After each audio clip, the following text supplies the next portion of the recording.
1919 में तीसरी एंग्लो अफगान जंग कौन जीता? फरवरी 1919 में अफगान अमीर हबीबुल्लाह खान की शिकार के दौरान हलाकत ने काबुल में इक़्तिदार की जंग छेड़ दी, जहां उनके बेटे अमानुल्लाह खान ने अपने चचा नसरुल्लाह को गिरफ्तार करके तख्त संभाला और अफगानिस्तान की मुकम्मल आज़ादी का ऐलान किया, जो 1879 के गंदमक मुआहिदे के तहत बरतानवी इंडिया के जरिए खारिजा अमूर पर मुनहसर था। पहली आलमी जंग के खात्मे पर बरतानिया की फौजी थकावट और हिंदुस्तान में जलियांवाला बाग कत्लेआम के बाद की बगावतों का फायदा उठाते हुए अमानुल्लाह ने 3 मई 1919 को अफगान फौज को 3 महाजों पर बरतानवी हुदूद में भेज दिया, बशमूल खैबर पास के करीब बख्त पर कब्जा, जहां अफगानों ने पानी की सप्लाई काट कर बरतानवी गैरिजन को दबाव में डाला। बरतानवी फोर्सेस जो जंग के बाद डिमोबिलाइजेशन से कमज़ोर थीं और सिर्फ 8 डिवीज़न, 5 इन्फेंट्री ब्रिगेड्स और 3 कैवलरी ब्रिगेड्स पर मुश्तमिल थीं, ने 6 मई को जंग का ऐलान किया और फौरी तौर पर जवाबी कार्रवाई की, जहां 9 मई को बख्त की पहली लड़ाई में नाकामी के बाद 11 मई को दूसरी लड़ाई में आर्टिलरी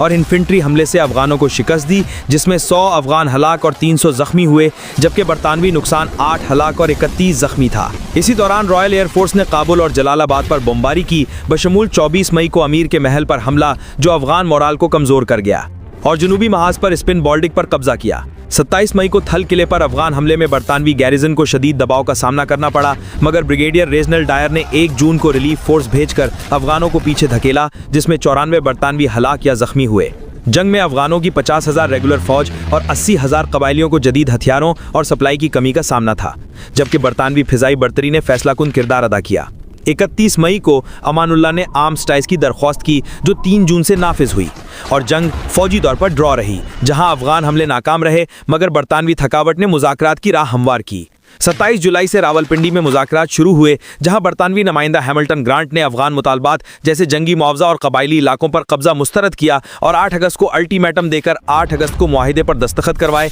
जिसमें बरतानिया ने अफगानिस्तान की आज़ादी तस्लीम की, खारजा अमूर पर कंट्रोल छोड़ा, मगर सालाना सब्सिडी खत्म की। अफगानों ने ड्यूरेंट लाइन को सरहद तस्लीम किया और भारत से हथियारों की दरामद रोक दी।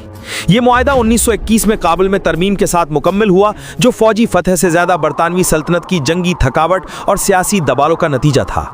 और अफगानिस्तान को डिप्लोमेटिक तौर पर फायदा पहुंचाया, मगर इसकी सरहदें पुरानी ही रहीं। अगली वीडियो में हम आपको बताएंगे कि अफगानिस्तान को कब्रिस्तान किसने बनाया। अफगानिस्तान सीरीज को पिछली तमाम वीडियोस भी देखिए। चैनल को सब्सक्राइब करें, बेल आइकन दबाएं, वीडियो को लाइक करें और कमेंट में बताएं कि अफगानिस्तान ने क्या वाकई बरतानिया को शिकस्त दी।